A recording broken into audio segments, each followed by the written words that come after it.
शेतकरी हिताच्या विविध मागणी संदर्भात शेतकरी संघटनेच्या वतीने शुक्रवार दिनांक 5 पासून सुरू केलेल्या पश्चिम महाराष्ट्राचा जनजागरण दौरा सुरू झाला आहे।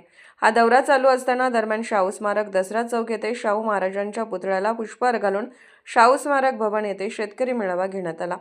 यामध्ये विविध मान्यवरांचा सत्कार करण्यात आला। क्रांतिसिंह नाना पाटील ब्रिगेडचे राज्याध्यक्ष श्री शिवाजी नादखिंडे, महाराष्ट्र राज्य शेतकरी संघटनेचे तोप माननीय श्री लक्ष्मण वडले, महाराष्ट्र राज्य शेतकरी संघटना राज्याध्यक्ष रघुनाथदादा पाटील, कोल्हापूर जिल्हा महिला आघाडी प्रगती खरे चव्हाण यांचा सत्कार करण्यात आला।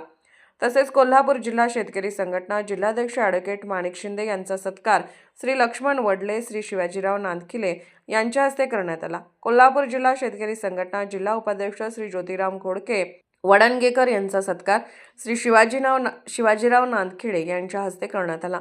या कार्यक्रमासाठी उत्तम पाटील, बाबासाहेब गोसावी, पांडुरंग मगदूम, अनिल कुरणे, चंद्रशेखर म्हस्के, सचिन गायकवाड, काखे, गोरखचंदन शिवे, बाळासाहेब पाटील, युवराज शेलार, गुणाजी शेलार तालुक्यासह जिल्ह्यातील राज्यातील शेतकरी दूध उत्पादक मोठ्या संख्येने उपस्थित होते। दरम्यान रघुनाथदादा पाटील यांनी आपल्या भाषणात सांगितले, 12 डिसेंबर रोजी मोठ्या संख्येने पुणे येथे साखर आयुक्तालय येथे उपस्थित राहावे असे आवाहन करण्यात आले। सर्व पत्रकार, छायाचित्रकार उपस्थित होते। प्रास्ताविक ॲडव्होकेट माणिक शिंदे यांनी केले तर आभार ज्योतिराम खोडके यांनी मानले। सतर्क लाईव्ह न्यूजसाठी वडणगे प्रतिनिधी ज्योतिराम खोडके, तालुका करवीर।